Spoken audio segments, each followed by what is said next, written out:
Hey everyone, I'm Ann Lewis. I'm the team lead for MacroBlitz. And in this presentation, we are going to talk about adding observations to iNaturalist using the web uploader, using your computer rather than the app. As a result of watching this presentation, you will be able to upload observations using the web uploader, duplicate and combine observations, add appropriate taxonomic identification, use the MacroBlitz tag, and annotate observations. And I should say that many of these opportunities are not available in the app. So you might want to really get used to using the web uploader. Let's start with upload. When you log into iNaturalist, once you have your account set up, you are brought to your dashboard. And there are two buttons, two pathways to start upload. The first is this button right here, Add Observations, and this one is available only on the dashboard. This green button here is also an upload button for uploading observations, and this one you can find throughout many pages on iNaturalist. I won't say all because I don't know that for a fact, but it's pretty consistent on whatever page you might be looking at within iNaturalist. The green upload button is usually there. Once you click that button, it's the same as uploading and attaching a document to an email, for example. You're brought to a screen that looks like this. You can add, drag, and drop some photos or sounds, or you can hit the choose files. And I'll just say it, but you need to be able to get your photos from your phone to your computer. There's a lot of different ways to do that, so we won't go into that here. But once your photos are on your computer, you're going to choose files from wherever you've put your photos. For this demonstration, I have uploaded two photos. They are pictures of snails, the same snail. I could actually have uploaded, I actually don't know, quite a few more photos, and each one of them would have been given a little card like this. You will want to, first thing, review the date, time, and location information from every card that's on your upload screen. If you are using photos from your phone and you've set your phone's permissions to allow, for example, geolocation, that all should be there. Sometimes it's not, so that's why you check it, but it usually is. If you are uploading photos from a DSLR or a point and shoot, you may have to add this metadata information, the date, time, and location manually.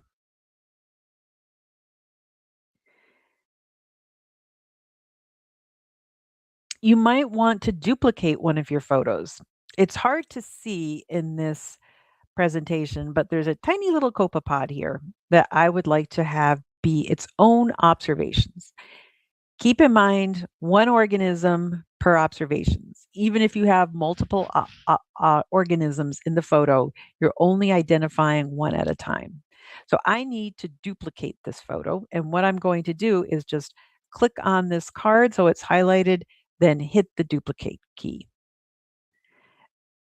Then you have it duplicated. So this one and this one are exactly the same. I will add some information in a bit to distinguish this photo from this photo to let observers know that this photo is actually about the copepod. You may want or need to combine observations and photos.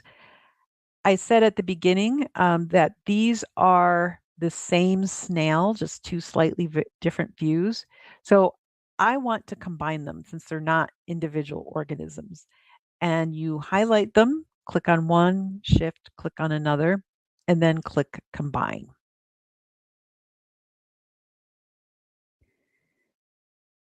The two photos are now in one observation. You can see one, two, and if this were live, we could arrow through and see the two photos. Note that our duplicated photo is still over here, just chilling. Once you have your photos organized the way you want, they have the metadata, they're duplicated, they're combined. It's time to add the taxonomic identification. And you do that by clicking on the species name box. iNaturalist will suggest identifications, taxonomic identifications. You can see here it says, we're not confident enough.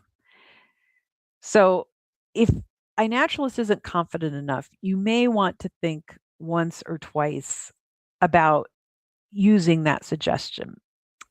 The best practice for identification is to add the level of taxonomic identification you are most comfortable with.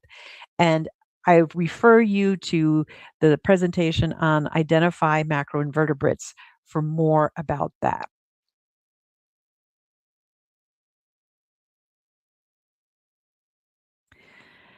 I decided I wasn't confident in identifying this beyond gastropod, snail, and a copepod. Now, these are pretty coarse identifications. So I am going to tag my identifications, both of them, because they're both highlighted with the MacroBlitz tag. And that puts out to the MacroBlitz community that you want someone else to look at this. And we're going to invite people to follow the MacroBlitz tag and jump in when they can. It will also allow your observation to be part of the MacroBlitz project, even if it can't be identified to project requirements. That's a mouthful. And we have a whole presentation on MacroBlitz projects and project requirements. But essentially, what it means is when we set up a project, we say only certain taxa are allowed in. And gastropods is not a refined enough taxa to be added to the MacroBlitz um, non-arthropods project. So adding MacroBlitz will help it keep it part of the party, as it were. Once you have everything all good to go with the combinations, the metadata, the tagging, you're going to hit submit. And that's a green button in the upper right corner, right underneath your profile picture. After you hit save, you should go back and annotate your observations. And you have to annotate after saving. You cannot annotate while you are uploading.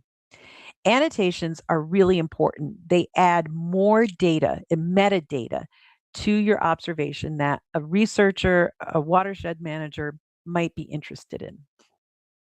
All annotations are really important. Life stage is very important for insect observations.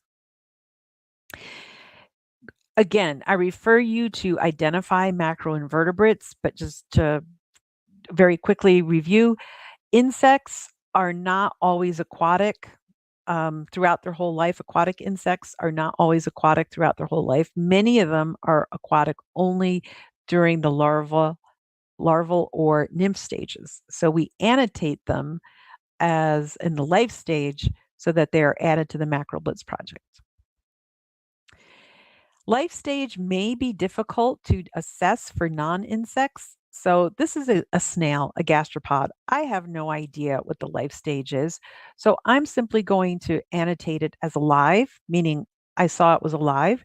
And I'm going to annotate the observation as organism, which tells someone else that this observation actually has the organism in it.